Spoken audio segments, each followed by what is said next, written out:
afternoon, everyone. Good afternoon. Good afternoon. Good afternoon. Thank you all. Thank you, thank you. Thank you, thank you. So let me say, and I love you back. And I love you back. So let me say, my heart is full today. My heart is full today, full of gratitude for the trust you have placed in me, full of love for our country, and full of resolve. The outcome of this election is not what we wanted, not what we fought for, not what we voted for, but hear me when I say, the light of America's promise will always burn bright. As long as we never give up, and as long as we keep fighting.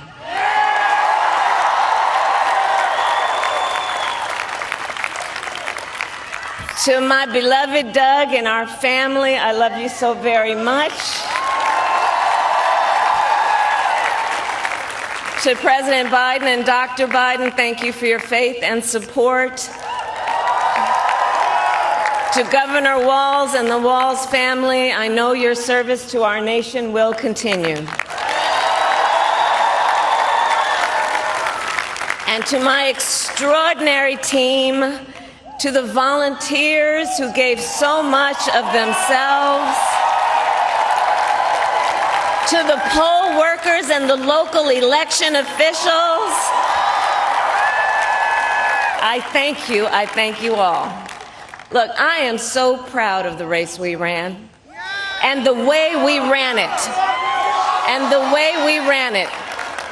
over the 107 days of this campaign.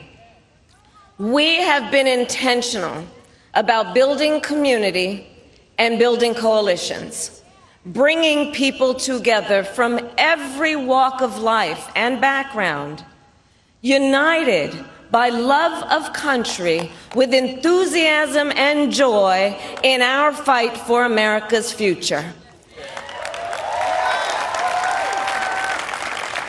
And we did it with the knowledge that we all have so much more in common than what separates us.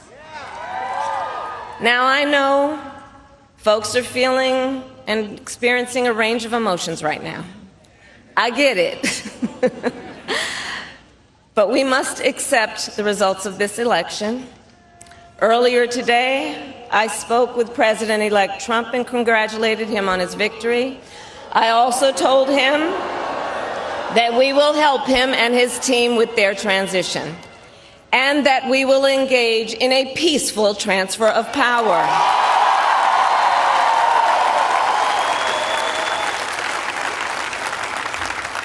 A fundamental principle of American democracy is that when we lose an election, we accept the results.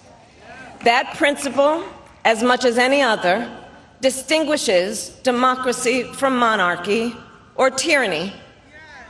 And anyone who seeks the public trust must honor it.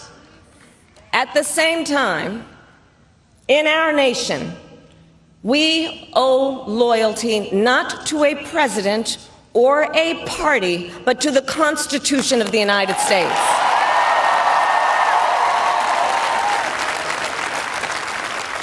And loyalty to our conscience and to our God.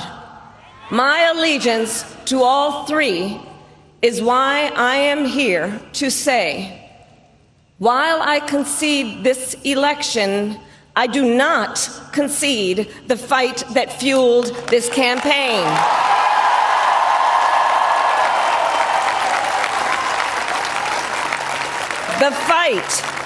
The fight for freedom, for opportunity, for fairness, and the dignity of all people. A fight for the ideals at the heart of our nation, the ideals that reflect America at our best. That is a fight I will never give up.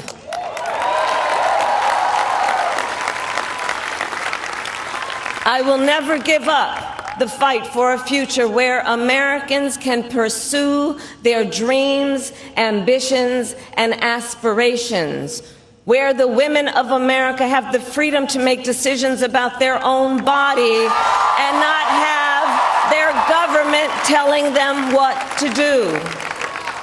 We will never give up the fight to protect our schools and our streets from gun violence. And America, we will never give up the fight for our democracy, for the rule of law, for equal justice, and for the sacred idea that every one of us, no matter who we are or where we start out, has certain fundamental rights and freedoms that must be respected and upheld.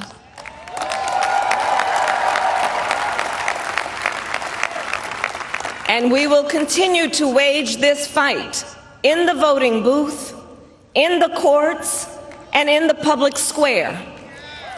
And we will also wage it in quieter ways, in how we live our lives, by treating one another with kindness and respect, by looking in the face of a stranger and seeing a neighbor, by always using our strength to lift people up, to fight for the dignity that all people deserve.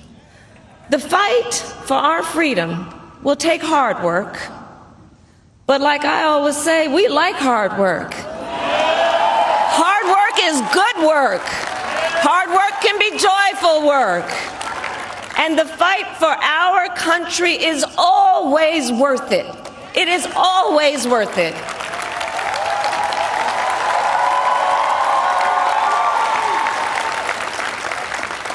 To the young people who are watching, it is, I love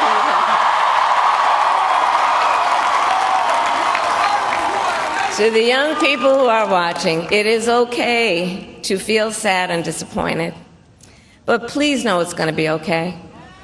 On the campaign, I would often say, when we fight, we win. But here's the thing. Sometimes the fight takes a while. That doesn't mean we won't win. That doesn't mean we won't win. The important thing is don't ever give up. Don't ever give up. Don't ever stop trying to make the world a better place. You have power. You have power. And don't you ever listen when anyone tells you something is impossible because it has never been done before.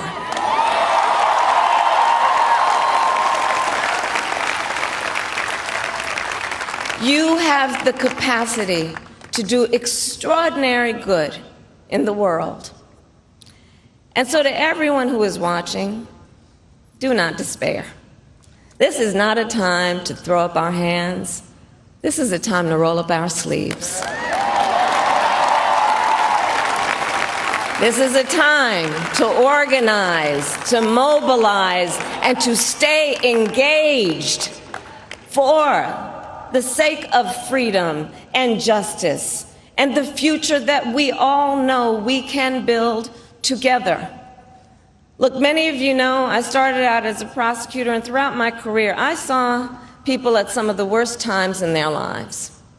People who had suffered great harm and great pain, and yet found within themselves the strength and the courage and the resolve to take the stand, to take a stand, to fight for justice, to fight for themselves, to fight for others.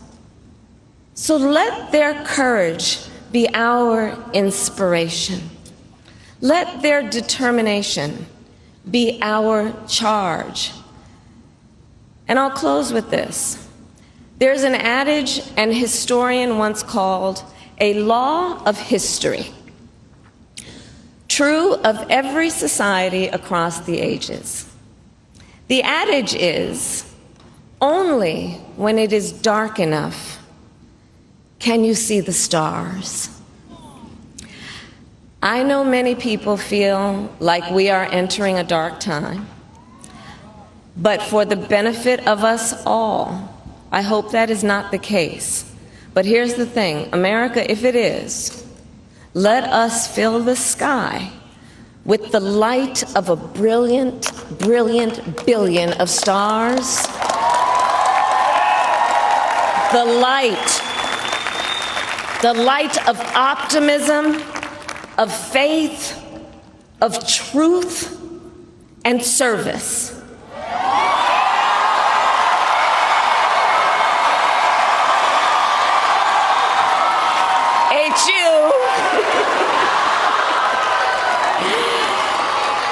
And may that work guide us, even in the face of setbacks, toward the extraordinary promise of the United States of America. I thank you all. May God bless you, and may God bless the United States of America. I thank you all.